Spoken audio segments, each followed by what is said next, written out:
Le ministre de l'économie et de la relance, Nicole Robotti, son collègue des mines, Elvis Osinji, et l'administrateur directeur général de la compagnie minière de Logoué, Léopold Botolo, ont procédé ce 8 septembre 2022 à la signature de l'addendum numéro 2 à la convention minière relative aux modalités de déclaration et de paiement des droits et des sorties des minerais de manganèse et dérivés.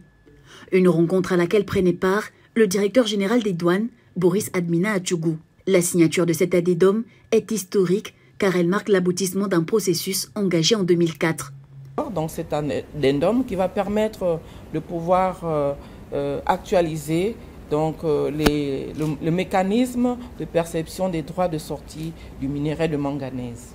Deuxième producteur mondial de manganèse, le Gabon va à travers cet addendum mettre en place une nouvelle mercuriale pour s'arrimer au prix du minerai fixé par les marchés internationaux.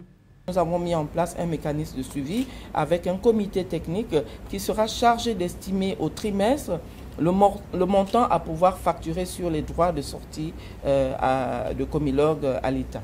Les droits de sortie sont des taxes perçues au niveau du cordon douanier au moment de l'exportation du minerai de manganèse et ses dérivés. Donc, ces droits de sortie étaient calculés sur la base d'une mercuriale qui datait de 2004, donc une forme de calcul statique. Et là, la particularité donc, de ce nouveau mécanisme, c'est que nous tenons compte donc, du prix du marché, donc, qui sera déterminé à travers donc, ce comité technique mercurial. Et à partir de ce moment-là, le gouvernement, donc le Trésor public, va percevoir donc, des taxes plus importantes en rapport donc, avec le niveau réel du cours du minerai au niveau international.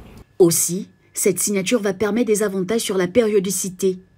Dans l'ancien mécanisme, les droits de sortie étaient perçus au temps N+1. Les nouveaux termes exigent que les droits soient désormais perçus de manière trimestrielle, ce qui permettra une meilleure collecte et un meilleur rendement pour les finances publiques.